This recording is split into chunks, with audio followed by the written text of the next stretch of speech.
Petite mise au point, mes stars, ça fait un petit moment que je vois passer dans les stories de mes collègues de travail. D'ailleurs, si vous passez par là, salut, j'espère que vous allez bien, si vous ne m'avez pas bloqué, du coup, coucou. Donc je vois dans leurs stories des messages anti-harcèlement et tout, etc. Ils ont monté un petit collectif, visiblement, même ils repostent un peu les mêmes stories les uns les autres, avec toujours le même message, anti-harcèlement, etc. Sur le fond, je suis tout à fait d'accord avec eux. Évidemment, personne ne mérite, je dis bien personne, de se faire insulter, critiquer de manière un peu trop véhémente sur les réseaux, et ce surtout quand ça fait suite à la diffusion d'un divertissement qui s'est passé il y a 4 mois, et donc pour la plupart, on se contrefout tous totalement, parce qu'on a presque la trentaine bien tassée pour la majorité, et on est tous retournés à nos vies. Donc sur le fond, je suis tout à fait d'accord, et je pense que vous avez été témoin du fait que depuis le début de la diffusion, moi, j'ai quand même mis plusieurs fois pas mal de messages pour essayer d'apaiser les choses, etc. Parce que je comprends qu'en tant que téléspectateur, il y a des comportements qui sont lunaires et que vous voyez et sur lesquels vous donnez votre avis à la hauteur de votre indignation, en fait, de ce qui vous étonne. Maintenant, on est bien d'accord que tout ce qui est insultes, menaces, etc., j'ai jamais été OK avec ça. Et je vous demande à tous, d'ailleurs, même si je l'ai déjà fait à plusieurs reprises, de peser vos mots et de donner votre avis parce que c'est le but de la télé-réalité. Mais voilà, de toujours bien s'exprimer, d'ouvrir des débats si vous en avez envie. Et je pense que ça fera plus avancer les choses. D'ailleurs, c'est beaucoup plus pertinent quand c'est fait comme ça plutôt que quand c'est fait via des insultes.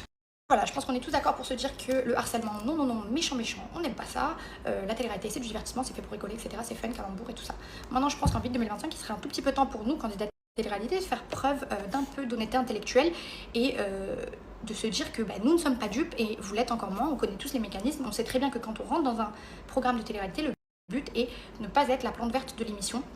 Donc le but ça va être de créer du contenu, des interactions, etc. Et ce qui va donner lieu à, pour certains candidats qui faute de mieux n'ont rien de très intéressant à raconter, des comportements qui vont créer facilement des conflits ou s'intégrer à des mouvements de groupe. Il est très difficile sur le tournage, sur le moment même, de faire preuve d'assez de discernement et de recul au moment d'une séquence ou d'un conflit, etc.